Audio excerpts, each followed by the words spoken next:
Hello everyone, again आप सभी का हार्दिक स्वागत और अभिनंदन है। तो इससे पहले की क्लास में देखे हैं कि अनुमापन क्या है और अनुमापन से किस तरह से नॉर्मलता और मोलरता के आधार पर कैलकुलेशन किया जाता है। इसमें देखेंगे acid base titration. Acid base titration क्या है और ये किस टाइप के होते हैं, जब तक इसको नहीं समझेंगे आगे के प्रैक्टिकल जो है थोड़ा सा मुश्किल हो जाएगा। तो समझते हैं अम्ल क्षार अनुमापन क्या है। ठीक है, तो इसको स्टार्ट करते हैं। यह अम्ल एवं क्षार की उदासीनीकरण प्रक्रिया पर आधारित है। इसमें एक अभिक्रिया की प्रकृति अम्लीय होती तथा दूसरे जो विलयन होगी उसकी प्रकृति क्षारीय होती है। जब किसी ज्ञात सांद्रता वाले क्षारीय विलयन की सहायता से अनुमापन द्वारा अम्लीय विलयन की सांद्रता ज्ञात की जाती है तो ऐसे अनुमापन को अम्ल मिति या एसिड बेस टाइट्रेशन कहते हैं। एसिड बेस टाइट्रेशन कहते हैं। और जस्ट इसके विपरीत इसका एग्जांपल देख लेते हैं। जैसे सोडियम कार्बोनेट का मानक विलयन बनाएं या सोडियम हाइड्रोक्साइड का मानक विलयन बनाएं। सोडियम हाइड्रोक्साइड का मानक विलयन बनाएंगे तो ऑक्जेलिक अम्ल जो है उसकी कॉन्सेंट्रेशन ज्ञात करना है, और यदि सोडियम हाइड्रोक्साइड का मानक विलयन बनाएं तो HCl की अम्ल की सांद्रता ज्ञात करते हैं। तो इस तरह से अनुमापन द्वारा मतलब क्षारीय विलयन द्वारा अम्लीय विलयन की सांद्रता का अनुमापन करना सांद्रता ज्ञात करना जो है अम्ल क्षार अनुमापन कहलाता है। इसके विपरीत जो है किसी ज्ञात सांद्रता वाले अम्ल विलयन की सहायता से अनुमापन द्वारा किसी क्षार विलयन की सांद्रता ज्ञात की जाती है तो ऐसे अनुमापन को कहते हैं क्षारक मिति। ठीक है, जैसे ऑक्जेलिक अम्ल के मानक विलयन की सहायता से सोडियम हाइड्रोक्साइड विलयन की सांद्रता ज्ञात करना। अम्ल तथा क्षारक की प्रबलता के आधार पर इन अनुमापनों को 4 वर्गों में डिवाइड किया गया है। इसमें सबसे पहला वर्ग है प्रबल अम्ल और प्रबल क्षार। इसमें अम्ल और क्षार दोनों ही स्ट्रॉन्ग होते हैं। ठीक है, अम्ल और क्षार दोनों ही स्ट्रॉन्ग होंगे। जैसे कि NaOH, यहाँ पर NaOH और KOH जो है प्रबल क्षार है। ठीक है, तो इसके साथ जो एसिड यूज़ किया जाएगा वो है H2SO4, HCl और नाइट्रिक एसिड। वैसे इससे पहले बता दूं कि ये दोनों जो है प्रबल क्षार और ये प्रबल अम्ल इसलिए हैं क्योंकि इन सभी का जो डिसोसिएशन होता है, आयनाइजेशन होता है सॉल्यूशन फॉर्म में, इसका आयनाइजेशन 100% होता है। 100% होने की वजह से इसकी जो एसिडिटी और बेसिडिटी है, ठीक है, वो स्ट्रॉन्ग होती है। तो इस तरह से अनुमापन जो प्रबल अम्ल और प्रबल क्षार के साथ करते हैं।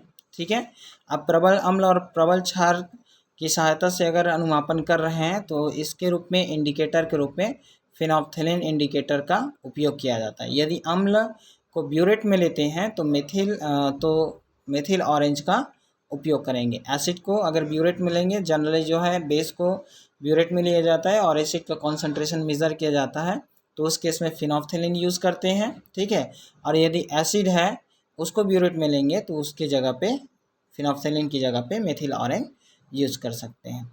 दुर्बल अम्ल तथा प्रबल क्षार के माध्यम से। अब इसमें दुर्बल अम्ल में कौन कौन सा होगा? ऑक्जेलिक एसिड है, एस्टिक एसिड है, टार्टरिक एसिड है। ठीक है, ये जो है वीक एसिड है। वीक एसिड होने का रीज़न ये है कि इसका जो डिसोसिएशन होता है वो लेस देन 50 to 60% होता है। ठीक है, मतलब कम्प्लीटली डिसोसिएशन नहीं होता, इस वजह से ये दुर्बल अम्ल है। और प्रबल क्षार सोडियम हाइड्रोक्साइड या पोटेशियम हाइड्रोक्साइड के साथ करते हैं। तो इसमें ब्यूरेट में अगर बेस लेंगे तो फिनोल्फ्थेलिन इंडिकेटर, ठीक है, का उपयोग करना चाहिए ताकि अंतिम बिंदु जो है तीक्ष्ण रंग परिवर्तन हो सके। इसमें तीसरा कैटेगरी है अम्ल प्रबल अम्ल तथा दुर्बल क्षार के माध्यम से। अब इसमें देख सकते हैं कि सबसे पहले ये जो है NaH4OH अमोनियम हाइड्रोक्साइड और सोडियम कार्बोनेट, ये जो है वीक बेस है। ठीक है, और यह ब्यूरेट में प्रबल अम्ल होते हैं। ठीक है, मेथिल ऑरेंज सूचकांक का उपयोग करते हैं ताकि अंतिम बिंदु पर तीक्ष्ण रंग परिवर्तित हो सके। तो यहाँ पर इसमें प्रबल अम्ल रहेगा और दुर्बल क्षार रहेगा। प्रबल अम्ल जैसे HCl H2SO4 रहेगा और दुर्बल अम्ल में ये अमोनियम हाइड्रोक्साइड और सोडियम कार्बोनेट रहेगा। चौथा टाइप के टाइट्रेशन है weak acid and weak base के माध्यम से। इसमें अम्ल और क्षार दोनों जो है दुर्बल होगा, ठीक है, और अंतिम बिंदु जो पीएच है वो तीव्रता से नहीं होता है, ठीक है। तो अतः इसके लिए विशिष्ट अभिक्रियाओं के लिए विशिष्ट सूचकांक का चयन करना पड़ता है चौथे टाइप के में, ठीक है। तो देख सकते हैं कौन कौन से हैं। सबसे पहले फिनोप्थेलिन इंडिकेटर है, ठीक है। फिनोप्थेलिन इंडिकेटर जो है प्रबल अम्ल और प्रबल क्षार के लिए, दुर्बल अम्ल और दुर्बल क्षार के प्रबल क्षारक के लिए यूज़ किया जाता है। इसका जो पीएच रेंज है वो 8.3 से 10.0 होगा। पिंक कलर देगा। सबसे पहले ये एसिड में कलरलेस होगा, लेकिन जब बेस के साथ रिएक्शन करेगा तो इसका कलर जो है पिंक कलर आएगा। फिनॉल भी यूज़ कर सकते हैं। इसका इनिशियल जो कलर है वो पीला होता है, और जब ये रिएक्शन करता है, ठीक है, बेस के साथ, तो वो रेड कलर में चेंज होते हैं। इसका पीएच रेंज जो है 6.8 से 8.4 के रेंज में होगा, और ये weak acid and strong base के जो टाइट्रेशन है उसके लिए यूज़ किया जाएंगे। नेक्स्ट है मेथिल ऑरेंज। मेथिल ऑरेंज का जो कलर है वो एसिडिक विलियन में रेड होगा, और बेसिक विलियन में वो येलो कलर देता है। इसका रेंज जो है 3.1 से 4.5, और ये जो है स्ट्रॉन्ग एसिड और स्ट्रॉन्ग बेस के लिए टाइट्रेशन के लिए यूज़ किया जाता है। इसके बाद है मेथिल रेड। मेथिल रेड जो है इसका एसिडिक में कलर जो है रेड होगा, ठीक है, और बेस में इसका कलर जो है येलो होगा। इसका पीएच रेंज जो है 4.2 से 6.3 है, और ये स्ट्रॉन्ग एसिड और स्ट्रॉन्ग बेस के लिए यूज़ किया जाता है as a indicator. Next point देख सकते हैं कुछ अम्लों के मॉलिक्यूलर वेट और इक्विवेलेंट वेट क्या कौन कौन से हैं, ये भी बहुत इंपॉर्टेंट है। जैसे HCl हाइड्रोक्लोरिक एसिड का जो मॉलिक्यूलर वेट है वो होता है 36.46। इसकी जो बेसिसिटी होती है वो 1 होती है, और इक्विवेलेंट वेट भी 36.1 होगा, 46 होता है। नाइट्रिक एसिड है। नाइट्रिक एसिड का फार्मूला HNO3, और इसका जो मॉलिक्यूलर वेट है वो 63.02 होता है, ठीक है। इसकी बेसिसिटी भी 1 होगी, और इसका जो तुल्यांकी भार है वो 63.2 है। एसिटिक अम्ल का 60 होता है मॉलिक्यूलर वेट, बेसिसिटी जो है 1, एंड देन इसका तुल्यांकी भार जो है 60.06 होती है। सल्फ्यूरिक एसिड का 98 होता है, और इसकी जो बेसिसिटी होती है वो 2 होती है। दैट मीन्स ये 2 इलेक्ट्रॉन ट्रांसफ़र कर सकता है। सो दैट्स वाई जो इसका मॉलिक्यूलर वेट है उसको 2 से डिवाइड करेंगे, 98 डिवाइडेड बाई 2, तो ये हो जाएगा 492। तो इक्विवेलेंट वेट निकल जाता है, जो कि पहले के वीडियो में आपको बता दी गई है। और इसी तरह से ऑक्जेलिक एसिड के बारे में बताया था। इसका मॉलिक्यूलर वेट जो है 126.8 होता है, ठीक है, और इसकी बेसिसिटी भी 2 होती है। दैट मीन्स 2 इलेक्ट्रॉन ट्रांसफ़र होता है, ठीक है। तो 126 को 2 से डिवाइड करेंगे तो ये आ जाएगा 63.4 आ जाएगा। सो इस तरह से ये कुछ एसिडिक का हो गया। अब बेस का देख सकते हैं। बेस का देखेंगे कौन कौन सा है, ठीक है। तो इसमें सबसे पहले सोडियम हाइड्रोक्साइड 1 इलेक्ट्रॉन, इसके बारे में बता दी गई है। चूँकि 1 इलेक्ट्रॉन ट्रांसफ़र होता है तो इसका इक्विवेलेंट वेट जो है 40 होता है।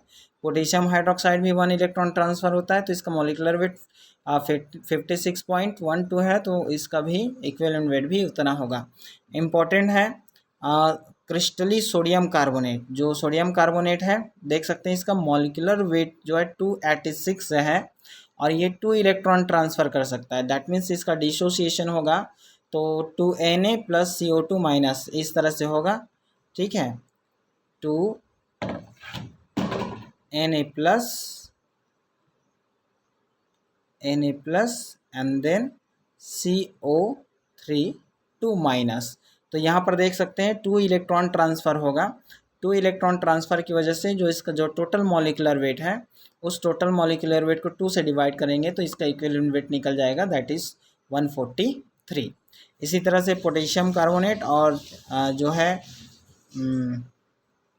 निर्जल सोडियम कार्बोनेट का भी वेट निकाल सकते हैं।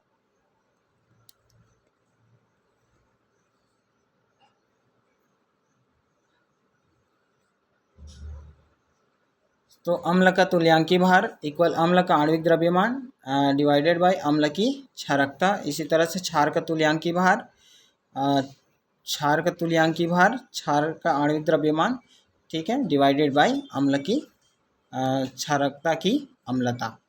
इस तरह से ये हो गया।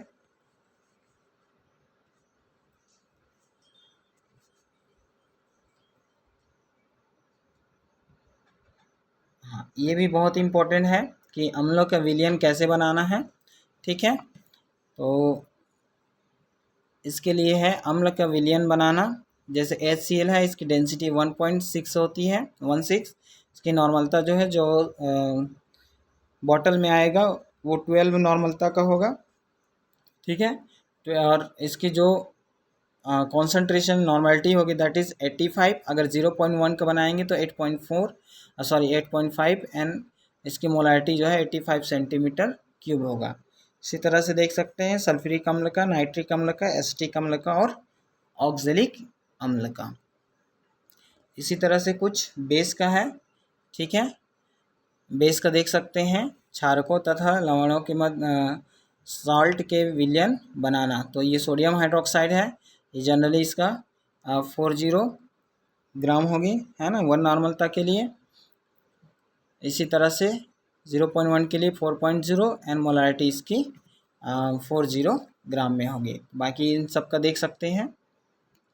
अब बाकी एक्सपेरिमेंट किस तरह से लिखना है और किस तरह से उसको कैलकुलेट करना है विद द एग्जांपल हम समझेंगे, और जो आपको प्रैक्टिकल में बताई गई है उसके अकॉर्डिंग भी समझेंगे। तो इसके लिए आगे वीडियो ज़रूर देखें। धन्यवाद।